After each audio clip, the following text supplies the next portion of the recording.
Everyone, good morning. Welcome to my channel. আশা করছি তোমরা সবাই ভীষণ ভালো আছো আর আমিও কিন্তু বেশ ভালো আছি। আজ হলো বৃহস্পতিবার আর ঘড়িতে এখন বাজে সকাল 6:30। এই কিছুক্ষণ হলো ঘুম থেকে উঠেছি, একটু তাড়াতাড়ি আজকের উঠে গেছি। তার কারণ আজকের আমাদের বাড়িতে রয়েছে পূজা, সাথে লক্ষ্মী পূজাও রয়েছে আর তার সাথে হচ্ছে গোপাল পূজাও হবে। এই যে দুদিন আগেই ওনাকে আর কি বাড়িতে আনা হয়েছে। তো আমার ওই বাড়িতে জানো তো দুটো গোপাল রয়েছে, আর একজনের নাম তো গোপু সোনা, একজনের নাম তো পুপু সোনা।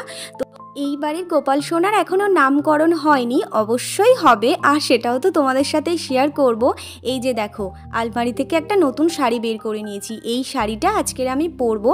তো এই যে শাড়িটা পরেও নিয়েছি, কেমন লাগছে বলো তো আমাকে অবশ্যই কমেন্ট করে জানিও। হ্যাঁ, তো চলো, অনেকটাই দেরি হয়ে গেছে, এখন বাজে প্রায় ওই 8টা। অনেক কাজ রয়েছে ঠাকুর ঘরে। আর তারপর ভাবলাম যে আজ একটুখানি আলতাও পরে নিই, তাই এই যে দেখো আলতাও পরতে বসে পড়েছি আর কি। তো আলতা পরে এবার আর কি নিচে চলে আসলাম। নিচে এসে এই যে ঠাকুর ঘরে চলে এসেছি। মা সকালবেলায় ঠাকুর ঘর মুছে প্রায় অনেক কাজই করে গেছে। তাও ওই যে গোপালের আর কি স্নান করাতে হবে ঘি মধু দিয়ে, তারপর সুন্দর করে সাজিয়ে গুছিয়ে তো রেডি করতে হবে। তো সেই কারণেই বললাম যে এখনও কিন্তু অনেকটা কাজই বাকি রয়েছে। আজকের আমাদের আবার নতুন ঘরও বসানো হবে। তো ঠাকুরমশাই আসার আগে আমি একটু ঠাকুরের পায়ে একটু ফুল দিয়ে দিলাম। তো তারপর মালা এনেছিল, তো তারপর দেখো মালাটাও একটু পরিয়ে দিলাম মাকে। তার আগে তো গঙ্গা জল আর চন্দন বেটে ফুলে তো দিয়ে দিয়েছি, তো সেটাই তোমাদের সাথে আর কি শেয়ার করা হয়নি। তো তারপর এই যে আমাদের ভোলে বাবাকেও একটু দেখো স্নান করিয়ে দিলাম ঘি মধু দিয়ে। আর এই যে আমাদের বাড়ির গোপাল সোনা এসছে বলে ওই দেখো আজকের ওর পূজা বলে আজকে দেখো কত ভালো ভালো খাবার দাবার খাবে আর কত কিছু নিয়ে এসছে। আর এর মধ্যে তো ওর সাজাগোজার জিনিসপত্র রয়েছে। আর এই যে নতুন ঘট বসানো হবে বললাম না লক্ষ্মী ঠাকুরের, এই যে সেই ঘরটা, আর পুরনো ঘরটা আর কি তুলে দেওয়া হবে। ঠাকুরমশাই আসার কথা ছিল 9টার সময়, আর কটার সময় এসছে জানো? প্রায় 9:45টার সময়। অনেকক্ষণ আমি বসে বসে ওয়েট করছিলাম সব কিছু গুছিয়ে গেছি নিয়ে। তো তারপর এখন আর কি ঘরটাও রেডি করছে, যে ঘরটা আর কি বসানো হবে।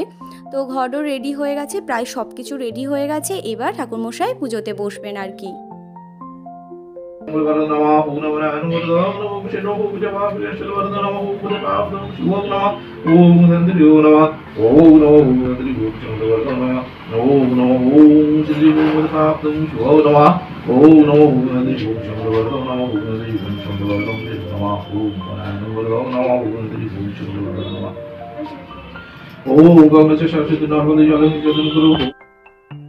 ঠাকুরমশাই তো পুজো শুরু করে দিয়েছে। তো তারপর আমি ভাবলাম আমি একটু ধুনোও করে নিই, তাই এই যে দেখো ধুনোটা করে নিলাম। তো পুজো এখন শেষ হয়ে গেছে। তো পুজোর শেষে এদিক ওদিক অনেক জিনিসপত্র ছড়িয়ে ছিটিয়ে রয়েছে, সব জিনিসপত্রগুলো তুলবো।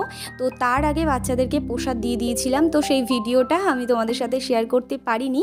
তো তারপর এই যে শাঁকটা ধুয়ে যেখানকার জিনিস সেখানে একদম ঠিকঠাক করে গুছিয়ে রেখে দিলাম। নতুন জায়গা তো তো মানে নতুন ঠাকুর ঘর আর কি, আমি না কোথায় কি রয়েছে ঠিকঠাক করে বুঝতে পারছিলাম না।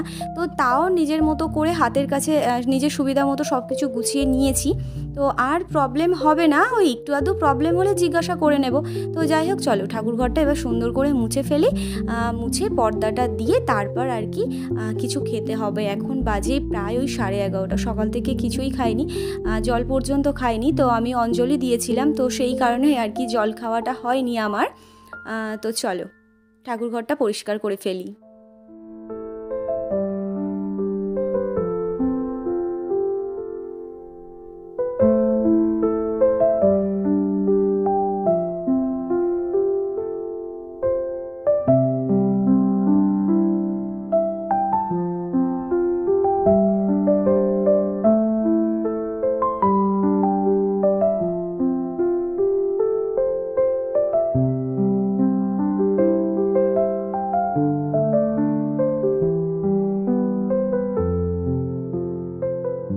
ঠাকুরঘরে সমস্ত কিছু আমার গুছিয়ে গাছিয়ে রাখতে রাখতে বেশ অনেকখানি সময় চলে গেছিলো। তারই মধ্যে মাও চলে এসছে, এসে রান্নাবান্নাটাও তাড়াতাড়ি করে নিয়েছে।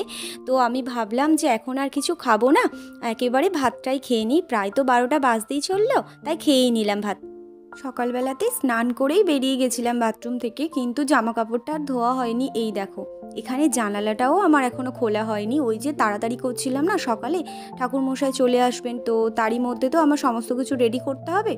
তো তারপর দেখো জামা কাপড়টা ধুয়ে এখানে মেলে দিলাম, মেলে দেওয়ার পরে এখন চলে আসলাম ঘরে চেঞ্জ করব। প্রচণ্ড গরম হচ্ছে। তার আগে এই যে নতুন শাড়িটা পরেছিলাম, তো সেই শাড়ির মধ্যে যে পেপারগুলো থাকে আর কি, তো সেই পেপারগুলো এইভাবে বিছানায় ফেলে চলে গেছিলাম।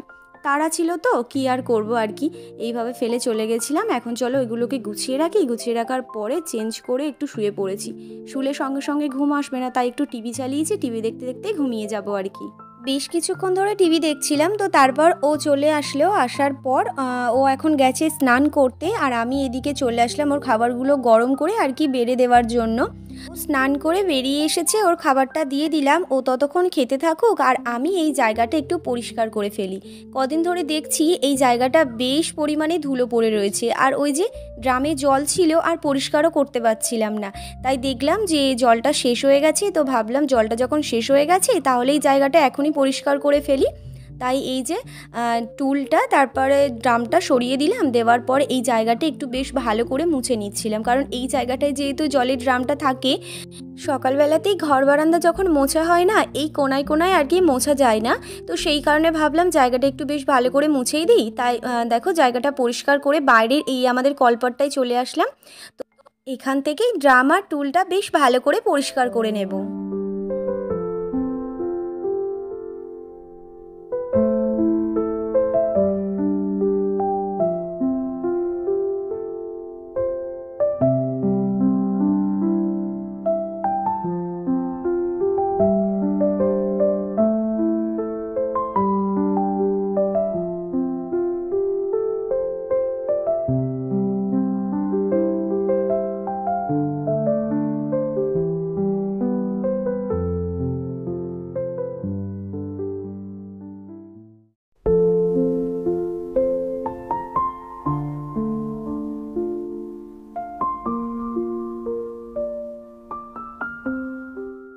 পরিষ্কার করা হয়ে গেছে, তো তারপর যেখানকার জিনিস দেখো সেইখানে ঠিকঠাকভাবে রেখে দিলাম। আর এই পাশে যে ড্রামটা রয়েছে এই ড্রামে জল রয়েছে, কিন্তু আমি তো এই জল ভরা ড্রাম উল্টাতে পারবো না, তাই ও ভাতটা খেয়ে নেবার পরেই বললো যে ড্রামটা আর কি উল্টিয়ে দেবে।